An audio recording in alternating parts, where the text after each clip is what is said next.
Singapore can look forward to a reopening roadmap for its tourism sector in the next few months, given rising vaccination rates coupled with enhanced testing and contact tracing abilities.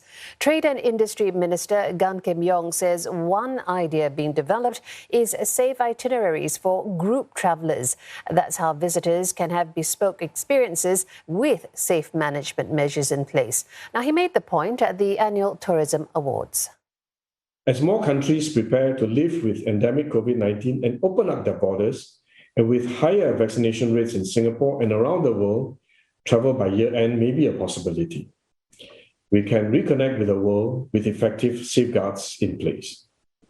We will work with countries and regions with high vaccination rates and good control over the pandemic to explore opportunities for travel.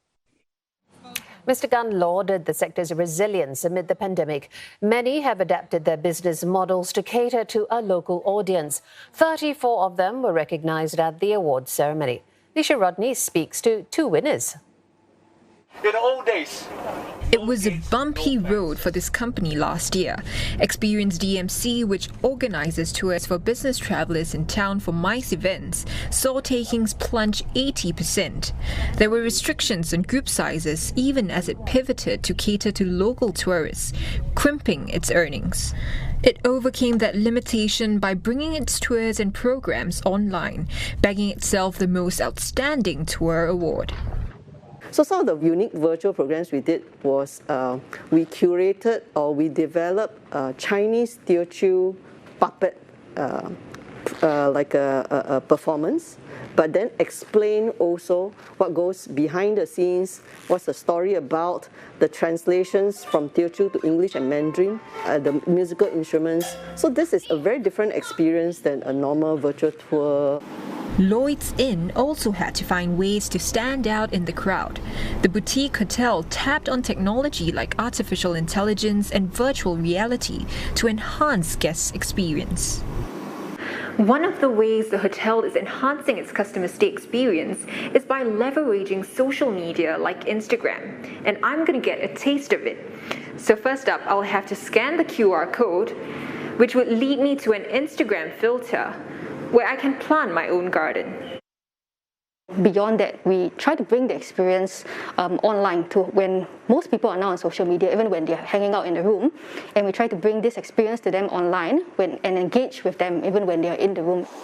The winner of the Outstanding Hotel Experience Award is optimistic about the future of travel. It's looking at setting footprints in Kuala Lumpur and Yogyakarta. To hear more, we're joined by Felix Loh, CEO of Gardens by the Bay, which won the special award for Most Exemplary Employer, and Director of Rooms for Mandarin Oriental Hotel Group, Yen So, who won the special award for community care. Congratulations, gentlemen. Ian, first to you. Now, you had this massive task of setting up SOPs when Mandarin Oriental managed a designated community care facility after COVID-19 hit. Now, how much of a change was that? Well, it was a major switch from our hotel operations. The uncertainties and the risks involved in this situation was the concern at that point in time. Our challenge was to garner the support of our colleagues to be part of this high-risk assignment. But our concern was unfounded, though, as our team and Mandarin Oriental Singapore stepped up together to do our part in the nation's fight against COVID-19. Well, Ian, part of your role involved deploying manpower in a location of COVID patients, as you mentioned. Tell us more about that. Were there tough decisions to make? Well, deploying colleagues to the red zone was probably one of the toughest decisions that I have to make. Dealing directly with recovering patients meant a high level of risk exposure. Thankfully, also, our colleagues volunteered to stand at the front line, overcoming their fears to help the recovering patients whom themselves were concerned about their health. This reflects the caring and sincere nature of our colleagues with whom I'm extremely proud to stand side by side with. And you're right that it really takes a lot to put yourself in that red zone, as you mentioned. So how did they handle it when they had to go home to their families? Well, we did invest a majority of our planning towards detailed preparations in our safety protocols and to segregate working teams to reduce contact and interaction, and yet still be able to carry out the work required. This gave assurance to not only my family, but those of my colleagues, knowing that we were working in a safe environment. Felix, tourism attractions have been hit pretty badly with travel halted, but you saw an opportunity here. Yes, I think last year was a challenging year, not just for Gardens by the Bay, but for everyone. Before COVID, we have about 14 million visitors, half of which are foreign tourists. But suddenly overnight, 50% is gone. And so our revenue nosedive, and we have to work very hard to trim our overheads. But amid all this chaos, we make a very early decision not to let go of anyone. And because we stood by our staff, I think we are grateful the staff also stood by us. As early as circuit breaker last year, many of them actually came forward and volunteered in some of the roles that Ian talked about earlier on, in community care facility as safe distancing ambassador. And then when we opened, there was actually a lot of the roles actually have changed. You come to Gardens by the Bay, you no longer see a ticketing booth. We have to convert everything to virtual. So the staff have to learn, relearn, and unlearn.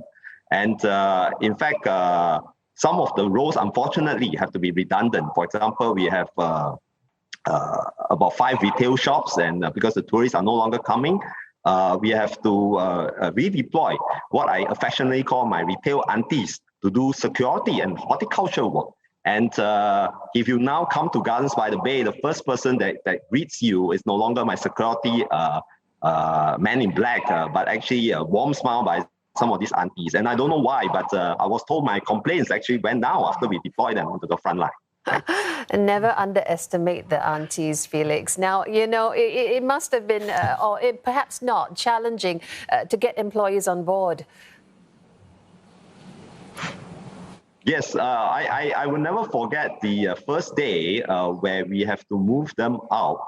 Some of these retail ladies, they used to work in an aircon environment.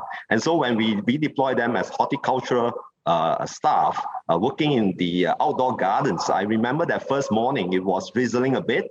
And then in the afternoon it was very hot. And so when I had a chat with them at the tea break time, many of them give me a blank look with perspiration all over. And at the back of my mind, I was wondering whether they are going to last through this saga. And guess what? We horticulturalists like to give tender, loving care to our plants, and we apply that to our staff as well. And 1 year later, in fact, recently I had a chat with them, and we wanted them to come back to some of these old roles. They actually told me no, they have acquired green fingers, and I think they have acquired new skill sets, which I think will help future-proof their employability going forward. Well, you must be very proud of your individual teams. Gentlemen, thank you. We've been speaking with Felix Loh, CEO of Gardens by the Bay, and Ian So, Director of Rooms for Mandarin Oriental Hotel Group. They are awardees of this year's Singapore Tourism Awards.